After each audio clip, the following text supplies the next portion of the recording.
Everyone, welcome back. Today we're going to talk about the next four psychosocial hazards within our workplaces.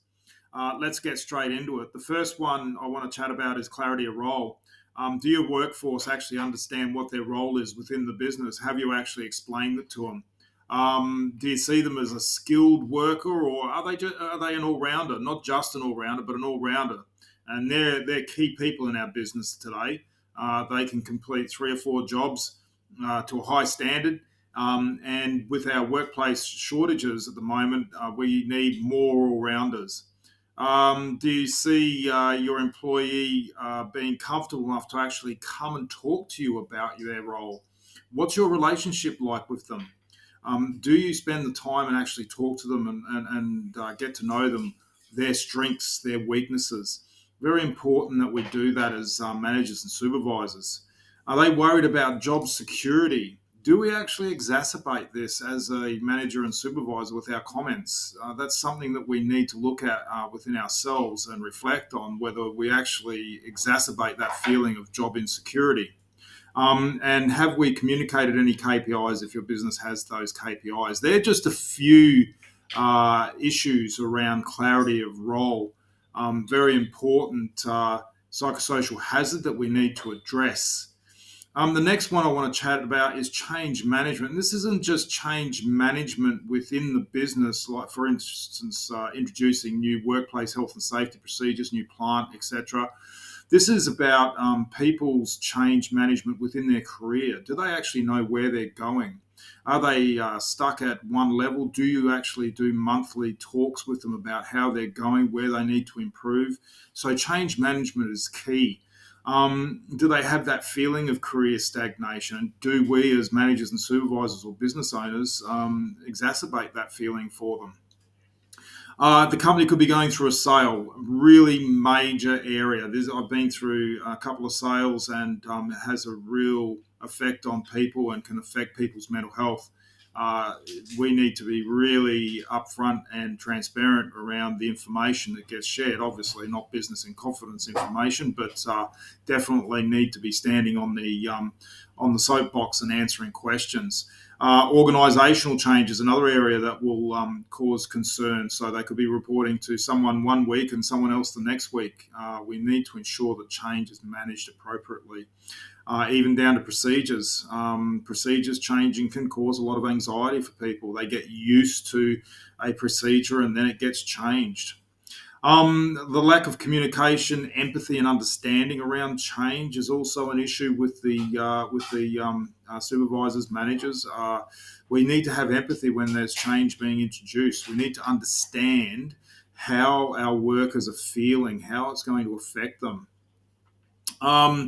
We need to stamp out rumours and we need to address stress and anxiety. So there's a lot of planning that needs to go around change and change management. And really, your procedures should guide you safely and comfortably through any change that you have within your business.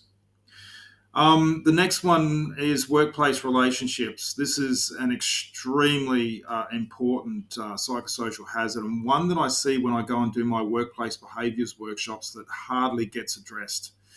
Mainly because there's unresolved conflict. And what I'm talking about there is because we're such a huge contractor workforce nowadays, or a casualised workforce, you might have two people that have been working together somewhere else. They had conflict a while ago and then they come into your business and bring that conflict with them. It re-arises. So we should never, ever let issues fester and grow, because otherwise it's just going to cause further problems for those individuals. But the rest of the team will get affected. And if that happens, then that'll affect your productivity, your team harmony, etc. So we need to have those really difficult conversations. We need to have them immediately or as soon as possible to ensure workplace relationships are brought back on track. It's very uncomfortable, but I can guarantee you that it's more uncomfortable if you let these things fester and grow to the point where HR have to get involved, and you are then looking at disciplinary action for people, or it's escalated out of control where it's come close, or if not gone into physical violence in the workplace. Harassment and bullying, other behaviours can be occurring around this psychosocial hazard. They can be from the co-workers, they can actually be from supervisors or even the client. Okay, so that's workplace behaviours involves all those people, the client, supervisors, etc. Everyone needs to call out these behaviours because they're a hazard. If you see these behaviours in the workplace, they need to be addressed, they need to be called out. Work needs to stop. You need to stop the job and address these behaviours, deal with them immediately. So that's workplace relationships. Low level of recognition and reward is another one. Number 7. This will be the last one we'll be looking at today. This is a really interesting one. People fail to get the recognition they deserve. Some workplaces don't recognise this consistently good work by their people. They are not identified for further skills development, such as leadership training, etc. There's no process for workers to provide feedback. There's a lot of people that believe people should not be recognised just for doing their job. However, this one is a really interesting one. Some people prefer to have that one-on-one, well done, thank you for that, you did a great job. Other people enjoy the public recognition. Again, know your people, because the last thing you want to do is to embarrass someone in front of their peers.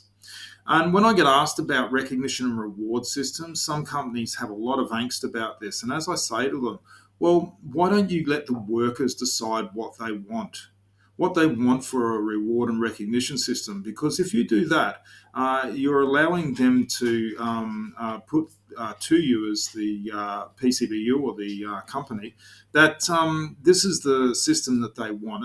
As long as it's not completely out of control and costing a huge amount of money, you'll normally get a really good feedback on reward and recognition. And it's what they want. It's better them coming up with it than the management trying to decide how the workers will be rewarded and recognised. Well, there's a few today. Again, I hope you have taken a little bit away from that and thought about those psychosocial hazards. So we've done 7. We'll get the rest of the 7 done over the next week. If you've got any comments, if you've got any questions, please put them in the comment section, and I'll get back to you as soon as I can and answer those questions and address those comments. Well, I hope to see you again next time, and we'll cover off another 4 psychosocial hazards. Until then, stay safe.